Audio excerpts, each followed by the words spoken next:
बोला बोला सरस्वती मैया की जय। माई माई बोले ले, माई माई बोले ले कोयलिया हो। डीजे अमित अपहर माई माई बोले ले कोयलिया हो।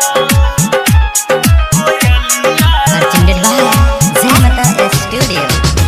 माटी के माई के मूरतिया हो, चम चम चम के सूरतिया हो, सूरतिया हो, सूरतिया। माटी के माई के मूरतिया हो, चम चम चम के सूरतिया हो। निके लगे माई हंस के सवरिया हो, निके लगे माई हंस के सवरिया हो। भोर भइल उठी मैया शारदा भवानी, माही माही बोले ले कोयलिया हो। भोर भइल उठी मैया शारदा भवानी, माही माही बोले ले कोयलिया हो। डीजे अमित अपहर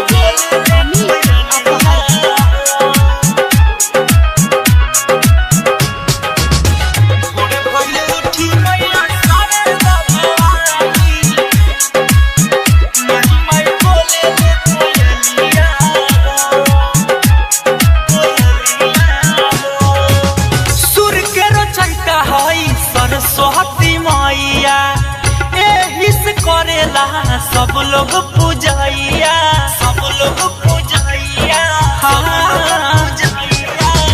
सुर के रचयिता हई सरस्वती मैया, एही से करेला सब लोग पूजैया, सब लोग पूजैया। गइनी चुनरी लियावे बजरिया हो, गइनी चुनरी लियावे बजरिया हो।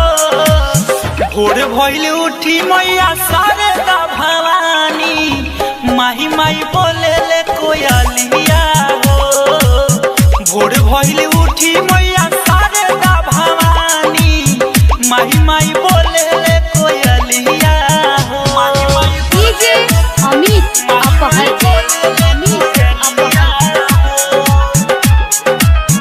भोर भइल उठी मैया शारदा भवानी, माही माही बोले ले कोयलिया हो।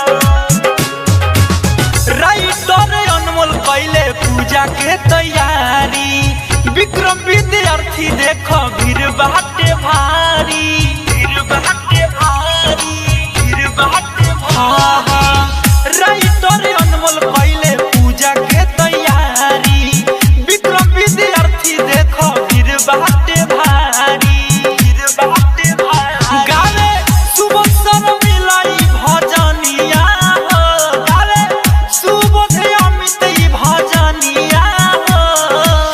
भोर भइल उठी मैया शारदा भवानी, माही माही बोले ले कोयलिया हो। भोर भइल उठी मैया शारदा भवानी, माही माही बोले ले कोयलिया हो। माटी के माई के मूरतिया हो, चम चम चम के सूरतिया हो। निके लगे माई हंस के सवरिया हो, निके लगे माई हंस के सवरिया हो। भोर भइल उठी मैया शारदा भवानी, माही माही बोले ले कोयलिया